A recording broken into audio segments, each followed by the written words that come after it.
En France, finalement, au fond, nous avons à la fois un plafond de verre et un plafond de béton. Bienvenue dans One Shot. Ici, c'est pas une interview classique. Nous allons vous demander de réagir sur des mots envoyés directement sur votre téléphone portable.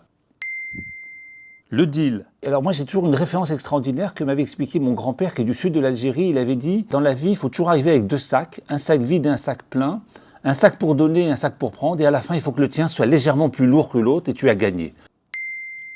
Moula.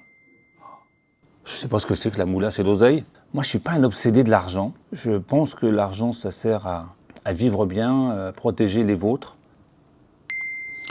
Le plafond, c'est souvent une de mes phrases très fortes. Je dis en France, finalement, au fond, nous avons à la fois un plafond de verre et un plafond de béton. Alors le plafond de verre, il est quand ces jeunes cadres supérieurs arrivent et ils essayent d'arriver comme cadres dirigeants. Alors ça, c'est le plafond de verre. Et puis après, il y a le truc qui est le plus compliqué à gérer, c'est le plafond de béton. Le plafond de béton, c'est quelque chose qu'il faut arriver à fracasser. Donc c'est au marteau-piqueur, c'est beaucoup de moments, c'est beaucoup d'intensité. Mais je pense qu'à un moment ou à un autre, il faudra que des gens comme moi ou d'autres arrivent à être présidents de grands groupes en France.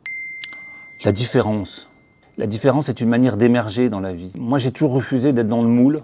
Peut-être que notre histoire de vie nous ont appris à réfléchir autrement. LinkedIn. Alors là, LinkedIn, j'ai fait une découverte extraordinaire. Alors, j'étais un grand débutant il y a quelques semaines. J'ai un jeune homme qui m'a expliqué en me disant que tu dois être absolument sur LinkedIn. Et alors, j'ai découvert la semaine dernière que j'étais dans le classement du top 3 en France, LinkedIn, d'après une étude qui a été faite par Avecon, je crois, un truc comme ça.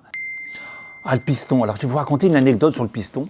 Un jour, j'étais dans une conférence et il y a un type qui me dit « Monsieur Chibout, dans vos pays d'origine, vous ne fonctionnez qu'au piston. » Alors, je lui dis « Mais vous savez, le piston, c'est ce qu'on appelle du réseautage en France et du networking dans le monde entier. » À la Berrichonne de Châteauroux. J'ai été pendant 5 ans vice-président de Châteauroux, club de ma ville. Je reviens vers ce club pour lui apporter un certain nombre de choses, en tout cas.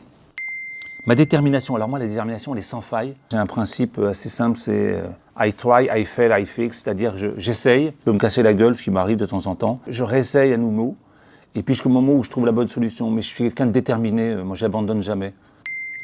DJ Snake, moi j'adore, c'est un type qui me fascine. C'est un grand musicien, et très honnêtement, je rêverais de le rencontrer un jour pour discuter et échanger avec lui. J'ai plein de questions à lui poser.